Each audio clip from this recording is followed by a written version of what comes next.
आप सभी का एक बार फिर से हार्दिक स्वागत, वंदन, अभिनंदन है दोस्तों। आज पढ़ेंगे रीतकाल की प्रश्नोत्तरी और आपको बताना चाहूँगी कि आदिकाल, भक्तिकाल और करते हुए हम रीतिकाल पे आ गए हैं और हम इसकी एक प्लेलिस्ट हम बना देंगे जहाँ पे सिर्फ प्रश्नोत्तरी होगी। खासकर ये प्रश्नोत्तरी टीजीटी पीजीटी परीक्षा को ध्यान में रखकर बनाई जा रही है दोस्तों, तो आप लोग ध्यान दीजिएगा। आज हम पढ़ेंगे रीतिकाल की प्रश्नोत्तरी। पहला प्रश्न आपके स्क्रीन पे है, आप ध्यान दीजिए। निम्नलिखित कवियों का जन्मकाल के अनुसार क्रम निर्धारित कीजिए। तो ये पीजीटी 2004 का प्रश्न है और यहाँ पे बताना है। ऑप्शन है घनानंद, ठाकुर, रसलीन, रहीम। दूसरे में भी वही है, घनानंद, रहीम, घनानंद, रसलीन, ठाकुर, रहीम, रसलीन, ठाकुर, घनानंद, रहीम, ठाकुर, रसलीन, घनानंद। चारों कवि आगे पीछे करके दिए हुए हैं, आपको बताना है कि इनका जन्म क्रम कब है। तो सबसे पहले आएंगे रहीम, आप देख पा रहे होंगे। सबसे पहले रहीम आएंगे और इसके बाद घनानंद आएंगे, रसलीन और ठाकुर आएंगे। रहीम का जन्म आप देखेंगे तो रहीम का जन्म 17 दिसंबर 1556 ईस्वी को हुआ था। अब आए आपके घनानंद, तो घनानंद का जन्म जो हुआ था वो 1689 ईस्वी में हुआ था और इनकी जो मृत्यु हुई थी 1739 ईस्वी को। अब रसलीन, रसलीन भी रीतिकाली एक प्रसिद्ध कवि है। इनका जन्म 1689 ईस्वी में हुआ था। 1689 ईस्वी में इनकी जो मृत्यु हुई थी 1750 ईस्वी में। अब आएंगे चौथे नंबर पे ठाकुर। तो ठाकुर का जो जन्म हुआ था 1766 ईस्वी में, इनकी मृत्यु हुई थी 1883 ईस्वी में। नेक्स्ट दूसरा प्रश्न आपके स्क्रीन पे है। यहाँ पे आपसे प्रश्न पूछा जा रहा है, रीतिकाल की विशेषताओं के संदर्भ में निम्नलिखित में से एक विशेषता गलत है, उस विशेषता का चयन कीजिए। तो यहाँ पे एक तरीके से प्रश्न है रीतिकाल की प्रवृत्तियाँ और विशेषताओं को लेके। टीजीटी 2005 का ये प्रश्न है। तो रीतिकाल में अलंकरण की प्रधानता है। रीतिकाल की प्रमुख भाषा ब्रज भाषा है। रीतिकाल में प्रकृति का आलंबन रूप में वर्णन हुआ है। रीतिकाल में लक्षण ग्रंथों की प्रमुखता है। तो आप देख पा रहे होंगे रीतिकाल में आलंबन रूप में वर्णन नहीं हुआ है। यहाँ पे सी नंबर सही होगा। नेक्स्ट तीसरा प्रश्न आपके स्क्रीन पे है, इसको देखिएगा। रीतिकालीन कवियों की काव्य भाषा क्या थी? बहुत इजी प्रश्न है, 2000 टीजीटी 2011 का प्रश्न है। अवधी, खड़ी बोली, ब्रजभाषा, बुंदेली। अब आप जब को रिलेट करेंगे, इसके ऊपर का प्रश्न आपने दूसरा नंबर का पढ़ा था कि रीतिकाल की प्रमुख भाषा ब्रज है, तो ये सही था, तीसरा गलत था। तो ऐसे भी एलिमिनेट करके आप आंसर तक पहुंच सकते हैं। रीतिकाल कवियों की काव्य भाषा क्या थी? तो काव्य भाषा क्या थी? ब्रज थी। तीसरे नंबर का प्रश्न है। नेक्स्ट चलेंगे चौथे नंबर के प्रश्न में। आचार्य रामचंद्र शुक्ल ने रीतिकाल का प्रवर्तक आचार्य किसे माना? आचार्य केशव को, मतीराम को, चिंतामणि को, बिहारी को। तो ये प्रश्न कई बार रिपीट होता है। तो आचार्य रामचंद्र शुक्ल ने रीतिकाल का जो प्रवर्तक आचार्य माना था, तो वो माना था चिंतामणि को। अब चलेंगे नेक्स्ट प्रश्न, देखिएगा। रीतिकाल का समय क्या था? तो समय सीमा से यहाँ पे प्रश्न पूछा जा रहा है, तो ध्यान दीजिएगा। रीतिकाल का समय क्या था? 1050 से 1375। नेक्स्ट 1700 से 1900 तक। नेक्स्ट 1773 से 1700 ईस्वी तक। इनमें से कोई नहीं। तो रीतिकाल का समय आपसे पूछा जा रहा है, तो यहाँ पे होगा 1700 से 1900 ईस्वी तक, ईस्वी सन तक। नेक्स्ट रीतिकाल को सिंगार काल कहा है। पीजीटी 2003-2005 का प्रश्न है। तो रीतिकाल को सिंगार काल कहा है। तो आचार्य रामचंद्र शुक्ल जी ने, आचार्य विश्वनाथ प्रसाद जी ने, मिश्र बंधु, रमाशंकर शुक्ल, रसाल। तो 6 नंबर का प्रश्न है। तो यहाँ पे आचार्य विश्वनाथ प्रसाद मिश्र ने। नेक्स्ट रीतिकाल की सर्वाधिक व्यापक प्रवृत्ति है। दिल्ली केंद्रीय विश्वविद्यालय पीजीटी 2015 में पूछा हुआ प्रश्न है। तो रीतिकाल की सर्वाधिक व्यापक प्रवृत्ति है। तो नायिका भेद और श्रृंगार रस विवेचन, अलंकार विवेचन, छंद विवेचन, शब्द शक्ति और काव्य गुण दोष विवेचन। 7 नंबर का प्रश्न है। तो यहाँ पे आप देखेंगे नायिका भेद और श्रृंगार रस विवेचन की प्रवृत्ति व्यापक रही है। बाकी सारी प्रवृत्तियां हैं, यहाँ पे आपसे पूछा जा रहा है व्यापक प्रवृत्ति। रीतिकाल को कलाकाल किसने कहा? आचार्य विश्वनाथ प्रसाद मिश्र, डॉक्टर रमाशंकर शुक्ल रसाल, मिश्र बंधु, आचार्य रामचंद्र शुक्ल। तो कलाकाल किसने कहा? 8 नंबर का प्रश्न है, तो आचार्य रमाशंकर शुक्ल रसाल। नेक्स्ट प्रश्न है 9 नंबर का, रीतिकाल को अलंकृत काल कहा जाता है? मिश्र बंधु ने, विश्वनाथ प्रसाद मिश्र ने, आचार्य रामचंद्र शुक्ल ने, डॉक्टर राम कुमार वर्मा ने। रीतिकाल को अलंकृत काल कहा है तो किसने कहा है? तो यूपीपीएससी एलटी ग्रेड 2018 में पूछा हुआ प्रश्न, 2004 पीजीटी का प्रश्न। तो कैसे एजेक्ट रिपीट हुआ है आप देख पा रहे होंगे। 9 नंबर का प्रश्न है, रीतिकाल को अलंकृत काल कहा है, किसने कहा है? तो मिश्र बंधु, विश्वनाथ प्रसाद मिश्र, आचार्य रामचंद्र शुक्ल, डॉक्टर राम कुमार वर्मा। 9 नंबर का प्रश्न है, तो मिश्र बंधु ने कहा है। 10 नंबर का प्रश्न है, आचार्य रामचंद्र शुक्ल उत्तर मध्य काल को क्या नाम दिया? श्रृंगार काल, अलंकृत काल, रीतिकाल, मध्यकाल। तो ये दिए थे आचार्य शुक्ल जी, रीतिकाल। सी नंबर सही होगा। नेक्स्ट 11 नंबर का प्रश्न आपके स्क्रीन पे है, किस रचना को छंदों का अजायब घर कहा जाता है? तो ये है, किस रचना को छंदों का अजायब घर कहा जाता है? रामचरितमानस, चंद छंद वर्णन की महिमा, रामचंद्रिका, पृथ्वीराज, रासु। 11 नंबर के प्रश्न का आप लोग थोड़ा जल्दी जल्दी उत्तर दीजिएगा। तो रामचंद्रिका को छंदों का अजायब घर कहा जाता है। नेक्स्ट प्रश्न है, कविप्रिया के रचनाकार का नाम बताइए? देव, केशव, पद्माकर, घनानंद। तो 12 नंबर के प्रश्न में आंसर होगा कविप्रिया जो है केशव दास की रचना है। अब नेक्स्ट प्रश्न है, रामचंद्रिका किस कवि की कृति है? पद्माकर, देव, केशव, बिहारी। पीजीटी 2011 में पूछा हुआ प्रश्न है। सारे प्रश्न प्रीवियस ईयर है दोस्तों। आप देखिए कैसे प्रश्न बनते हैं, खासकर ये सारी प्रश्नोत्तरी रीतिकाल से है। तो किसके द्वारा लिखी गई है जो है कि 13 नंबर के प्रश्न में तो देखेंगे केशव की रामचंद्रिका, और जिसे कवि आचार्य रामचंद्र शुक्ल ने क्या कहा था? तो कमेंट के माध्यम से आप बताइए। विज्ञान गीता के लेखक हैं, पीजीटी परीक्षा 2003-2009 में पूछा हुआ, और केंद्रीय विद्यालय पीजीटी 2005 में। एजेक्ट देख रहे हैं 2003 से 2009 फिर 2015 में कैसे प्रश्न रिपीट हो रहा है। विज्ञान गीता के लेखक हैं सेनापति, चिंतामणि, केशव, भिखारी। तो कौन है? केशव दास। नेक्स्ट प्रश्न है 15 नंबर का, हिंदी रीति ग्रंथों की परंपरा चिंतामणि त्रिपाठी से चली, अतः रीतिकाल का आरंभ उन्हीं से मानना चाहिए। यह कथन किसका है? आचार्य हजारी प्रसाद द्विवेदी, रामचंद्र शुक्ल, मिश्र बंधु, राम कुमार वर्मा। तो यह शुक्ल जी का कथन है। बी नंबर सही होगा।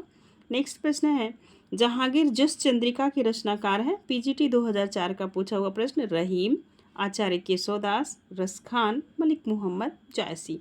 तो जहांगीर जस चंद्रिका आचार्य केशवदास की रचना है और आंसर होगा बी नंबर। नेक्स्ट प्रश्न देखिएगा 17 नंबर का प्रश्न है, इनमें से कौन सा केशव ग्रंथ केशव का नहीं है? रामचंद्रिका, कविप्रिया, विज्ञान गीता, भाषा भूषण।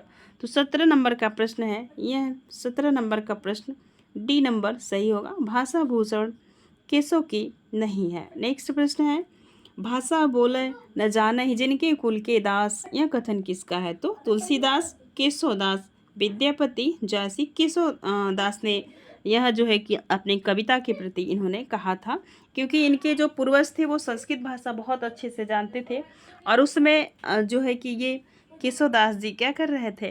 तो रीतिकाल में कविताएं लिख रहे थे। इन्होंने कहा था कि भाषा बोले न जाने जिनके कुल के दास। और 18 नंबर के प्रश्न में आपका केशवदास हो जाएगा। अब नेक्स्ट लिखेंगे 19 नंबर का प्रश्न है, हिंदी साहित्य में निम्नलिखित पंक्तियाँ किसके द्वारा लिखी गई हैं? पीजीटी 2003-2009 का पूछा हुआ प्रश्न, पीजीटी और टीजीटी दोनों में, टीजीटी 2009, पीजीटी 2003। हिंदी साहित्य में निम्नलिखित पंक्तियाँ किसके द्वारा लिखी गई हैं? यद्यपि सुदास सलच्छड़ी सुवर्ण शरद सुवृत भूषण भिन्न विराजय कविता बनिता मित। तो 19 नंबर का प्रश्न है, इसकी किसका है ये? तो यह है कबीरदास, केशवदास, रहीमदास, तुलसीदास।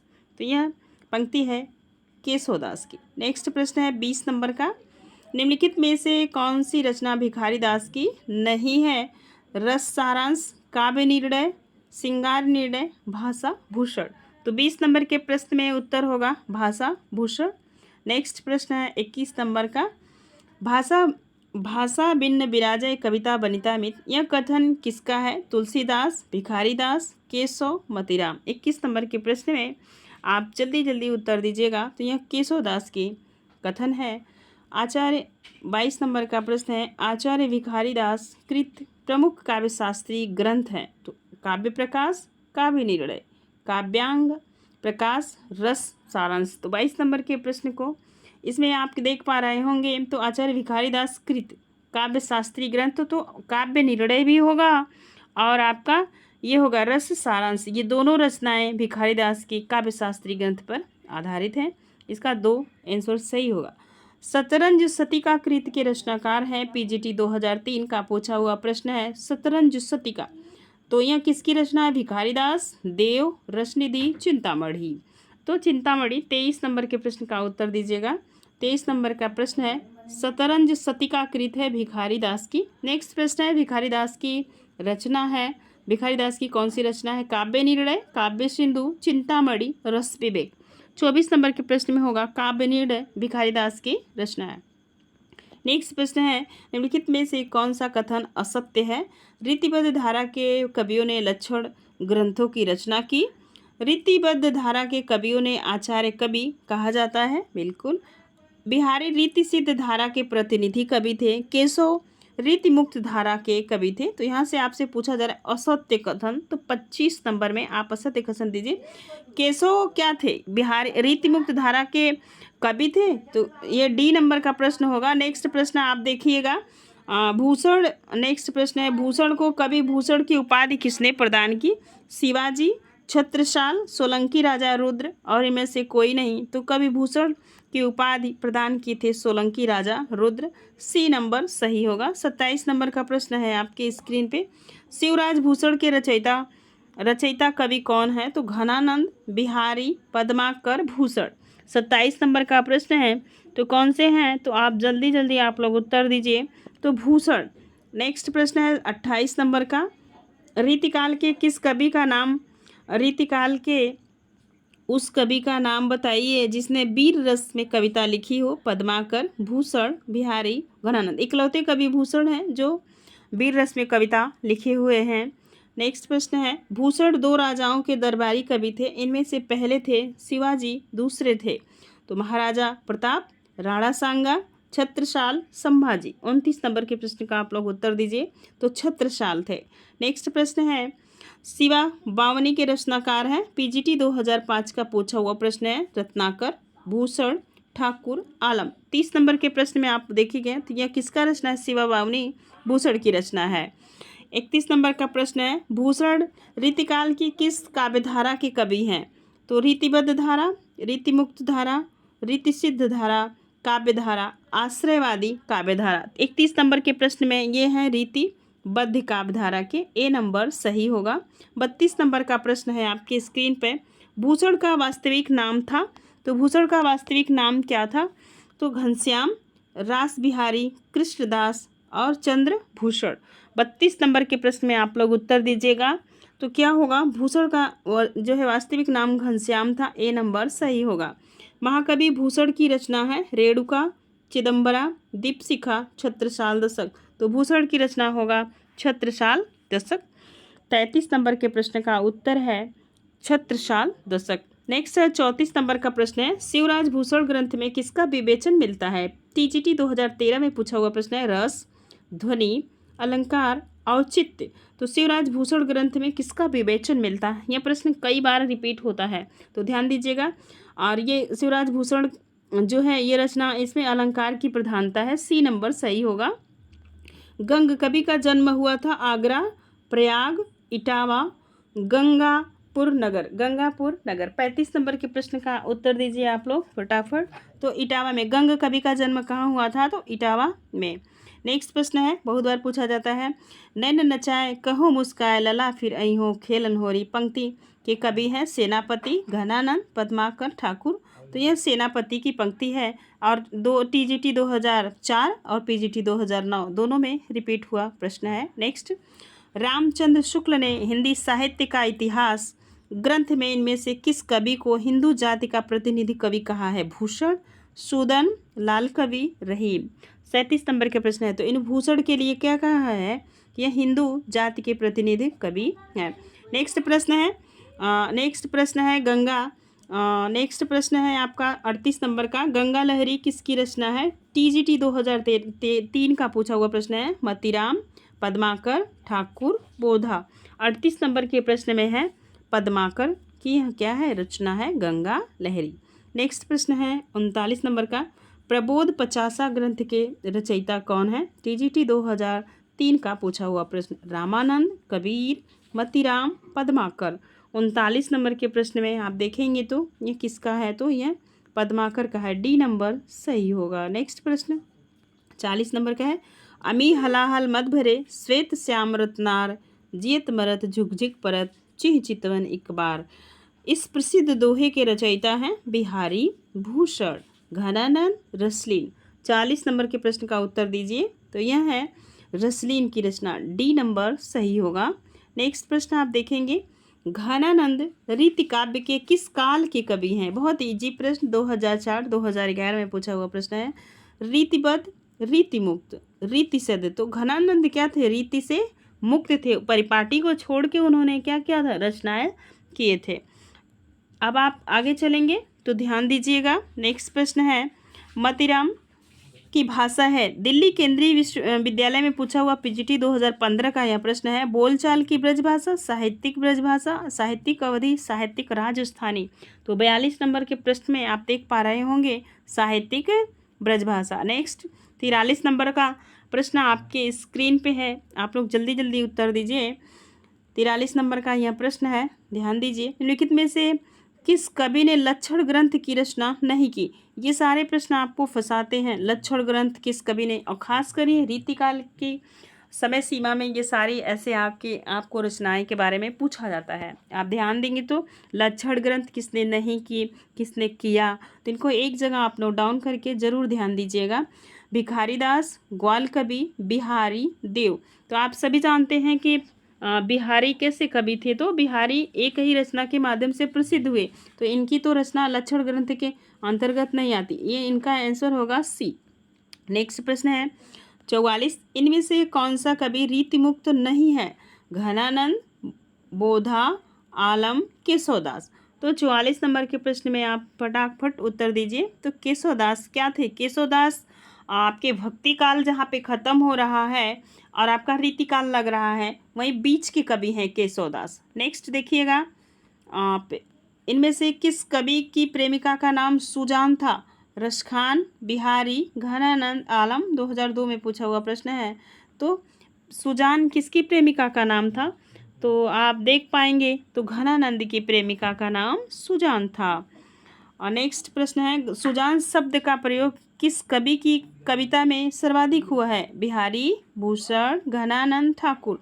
तो ये घनानंद की कविता में सर्वाधिक जो है कि सुजान का नाम लिया गया है। घनानंद की कृतियाँ किस भाषा में हैं? तो अवधी, खड़ी बोली, ब्रज, मैथिली। आप सभी को पता है कि जब आदिकाल चल रहा था तो डिंगल पिंगल बहुत सारी भाषाएं थी, लेकिन जैसे ही आपका जो है कि आपका आया भक्तिकाल में चरम पे थी अवधी भाषा और ब्रज भाषा, और वही ब्रज भाषा रीतिकाल में भी प्रवेश की और सारे कवियों की लगभग भाषा क्या थी? ब्रज थी। तो रीतिकाल की यदि आपसे पूछा जाता है कि रीतिकाल की भाषा प्रसिद्ध भाषा कौन थी, तो ब्रज थी। घनानंद की कृतियों की किस भाषा में है? तो घनानंद भी इसी भाषा में क्या कर रहे थे? कविता कर रहे थे, ब्रज भाषा में। नेक्स्ट, और आप देख पाएंगे सुजान सागर के लेखक हैं तो घनानंद, बोधा, ठाकुर, आलम। 48 नंबर का प्रश्न है, तो क्या है? सुजान सागर घनानंद की रचना है। नेक्स्ट है, लोग है लागी कवित्त बनावत मोहितो तेरे कवित्त बनावत। इस काव्य पंक्ति के रचयिता कौन है? तो घनानंद है। इजी प्रश्न है, कई बार पूछा हुआ है। नेक्स्ट प्रश्न देखिएगा, अति सुधो स्नेह को मार्ग है जहाँ ने कुश्याया अति सूधो स्नेह को मार्ग है, जहाँ नेकु सयान बाक नहीं। पंक्ति के लेखक कौन है? मतीराम देव घनानंद बिहारी। 50 नंबर के प्रश्न का आप लोग उत्तर दीजिए। तो यह भी पंक्ति प्रसिद्ध लेखक घनानंद की यहाँ पंक्ति है। सिख लीनो मिन मृग खंजन कमल नयन, सिख लीनो जस और प्रताप को कहानो। ये पंक्तियाँ किस कवि की हैं? टीजीटी 2004 का पूछा हुआ प्रश्न है। ठाकुर, घनानंद, द्विजदेव, मतीराम। 51 नंबर का प्रश्न है। तो ये पंक्ति किसकी है? तो ठाकुर की पंक्ति है। कवित्व रत्नाकर के रचनाकार है। टीजीटी 2005 का पूछा हुआ प्रश्न। जगन्नाथ दास रत्नाकर, सेनापति, घनानंद, अयोध्या सिंह, हरि औध। 52 नंबर का प्रश्न है। तो इसमें आप देख पाएंगे तो यह पंक्ति किसकी है? तो सेनापति की है। नेक्स्ट प्रश्न आगे चलते हैं। 53 नंबर के प्रश्न में सुजान चरित्र। सुजान चरित्र के लेखक रचयिता हैं। पीजीटी 2002 का पूछा हुआ प्रश्न है। सुजान चरित्र घनानंद, बोधा, सुदन, मतीराम। तो सुजान चरित्र जैसा कि आप नाम से समझ पा रहे हैं, तो ऐसे सुजान से आप घनानंद को नहीं लगाएंगे। यहाँ पे क्या लिखा है? सुजान चरित्र के रचयिता है, इसीलिए तो पहले घनानंद को रखा है ताकि बच्चे यहाँ पे कंफ्यूज हो जाए। ये है सूदन की रचना, सुदान चरित्र। नेक्स्ट प्रश्न है, निम्न में से किस कवि ने सतसई की रचना नहीं की? तो ये सतसई भी रीतिकाल में बहुत सारी कवि से बिहारी सतसई है और मतीराम सतसई है। तो कौन से कवि सतसई की रचना नहीं की? तो मतीराम, घनानंद, ए नंबर मतीराम, बी सेनापति, सी बिहारी और डी वृंद। किस कवि ने जो है कि रचना नहीं की? तो ये हैं आपके सेनापति। नेक्स्ट प्रश्न है, काव्य रसायन किसकी रचना है? तो भूषण की, देव की, बोधा की, ठाकुर की। 55 नंबर का प्रश्न है, आप उत्तर दीजिएगा। तो यह देव की रचना है, बी नंबर सही होगा। नेक्स्ट प्रश्न है, देव किस जिले के थे? मैनपुरी, बनारस, गोरखपुर, इटावा। तो देव इटावा के थे। इजी प्रश्न है, 2009 में पूछा गया भी है। सुजान विनोद के रचनाकार हैं घनानंद, देव, पद्माकर, मतीराम। 57 नंबर के प्रश्न का उत्तर दीजिए। तो ये सुजान विनोद के रचनाकार हैं, तो यह देव कवि, बी नंबर सही होगा। नेक्स्ट 58 नंबर है, जाति विलास के रचयिता हैं। यह टीजीटी 2004 में पूछा हुआ प्रश्न है। भिखारी दास, ए, बी देव, सी मतीराम और डी भूषण। तो जाति विलास किसकी रचना है? तो यह देव की रचना है। नेक्स्ट प्रश्न है, अष्टयाम। अष्टयाम किसकी रचना है? सेनापति, देव, भूषण, पद्माकर। कई बार ये प्रश्न रिपीट होते हैं, तो यह देव की रचना है। आगे देखेंगे। नेक्स्ट प्रश्न है, रीतिकाल की रीतिसिद्ध काव्यधारा के कवि हैं केशव, देव, भूषण, बिहारी। 60 नंबर का प्रश्न है। तो यह है किसकी रीतिसिद्ध में कौन आते हैं? बिहारी आते हैं। नेक्स्ट प्रश्न है 61 नंबर का, रीतिकाल की किस काव्यधारा के कवि हैं? तो बिहारी रीतिकाल की किस काव्यधारा के कवि है? पीजीटी 2002-2009 में एग्जैक्ट रिपीट हुआ है। रीतिबद्ध, रीतिसिद्ध, रीतिमुक्त, इनमें से कोई नहीं। तो 61 नंबर के प्रश्न में होगा रीति सिद्ध हैं। बिहारी कैसे कवि हैं? तो ये रीति सिद्ध कवि हैं। नेक्स्ट 62 नंबर का प्रश्न है, बिहारी किस धारा के कवि हैं? रीति सिद्ध, रीतिमुक्त, रीतिबद्ध, स्वच्छंद। तो यहाँ पे आप देख पा रहे होंगे एग्जैक्ट ये प्रश्न रिपीट हो रहा है। 2009 में हुआ, फिर इसके बाद 2011 में, इसलिए प्रीवियस ईयर पेपर को थोड़ा ध्यान से लगाएं। बिहारी किस धारा के कवि हैं? रीति सिद्ध, रीतिमुक्त, रीतिबद्ध, स्वच्छंद। 62 नंबर का प्रश्न है। तो ये रीति सिद्ध काव्यधारा के कवि हैं, ए नंबर सही होगा। नेक्स्ट 63 नंबर का, दृग ऊर्जत टूटत कुटुम्ब, जुरत चतुरचित प्रीत। यह कथन किसका है? तो बिहारी का, तुलसी का, जैसी का, कबीर का। तो यह बिहारी दास का दोहा है। 63 नंबर का प्रश्न है। नेक्स्ट 64 नंबर पे चलेंगे। यह बिहारी सतसई में कितने दोहे हैं? ये बहुत ही कन्फ्यूजन क्रिएट करता है। तो बिहारी सतसई 500 दोहे हैं, 718 हैं, तो 719 हैं, 717 हैं। तो आयोग द्वारा 719 माना गया है, इतना आप लोग ध्यान रखिएगा। 64 नंबर का प्रश्न है जिसका आंसर होगा 719। नेक्स्ट प्रश्न है, बिहारी के रचना का नाम है बिहारी रत्नाकर, बिहारी सतसई, सतसैया, बिहारी बोधनी। यह है बिहारी सतसई। नेक्स्ट है, बिहारी निम्न में से किस काल के कवि हैं? ये कितना इजी है, 2004 में पूछा हुआ प्रश्न।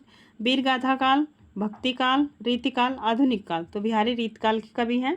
नेक्स्ट प्रश्न है, देखेंगे, बिहारी सतसई किस भाषा का ग्रंथ है? ब्रज भाषा, खड़ी बोली, अवधी, भोजपुरी। तो ये जो है कि ब्रज भाषा के कवि हैं बिहारी, क्योंकि रीतिकाल की प्रमुख भाषा ब्रज थी। तो ऐसे भी आप समझिएगा। 67 नंबर का प्रश्न है। अब हम चलेंगे 68 नंबर के प्रश्न में, और आज का ये अंतिम प्रश्न होगा, और इसके बाद हम आ जाएंगे आधुनिक काल में। दोस्तों, रीतिकाल का वह कौन सा कवि है जो अपनी मात्र एक कृति से हिंदी साहित्य में अमर हो गया? तो ऐसे कवि हैं बिहारी, जिन्होंने सिर्फ और सिर्फ, और इनकी बिहारी सतसई पे बहुत सारे टीकाएँ लिखी जा चुकी हैं, और कौन बड़ा कौन छोटा, ये बहुत सारे यहाँ पे हिंदी जगत में बहुत सारे आलोचक हैं जो बिहारी को देव से बड़े और देव को बिहारी से बड़े बताने का कार्य किए हैं। तो आप एक बार इन्हें ज़रूर पढ़िएगा। ये रहे टोटल 68 प्रश्न जो दोस्तों जो रीतिकाल के हैं, जिसमें हम ऐसे क्रम वाइज प्रश्नोत्तरी लेके चल रहे हैं। फिर हम यूजीसी नेट के 2005 से लेके करंट 2022-23 तक के सारे प्रश्न कवर करेंगे, ताकि आप देख पाएंगे कि हिंदी में कैसे कैसे प्रश्न पूछ रहे हैं। बदलती हुई पद्धति के अनुसार हमें पुराने प्रश्न पत्र को भी नहीं छोड़ना है, और नए को हमें अनुसरण करना है। आज के लिए बस इतना ही, फिर मिलेंगे नेक्स्ट वीडियो में। अगर वीडियो पसंद आएगा तो प्लीज़ एक लाइक कीजिएगा, एक प्यारा सा कमेंट छोड़िएगा। आगे आप किस टॉपिक पे वीडियो चाहते हैं हमें कमेंट सेक्शन में कमेंट के माध्यम से ज़रूर बताइएगा। धन्यवाद।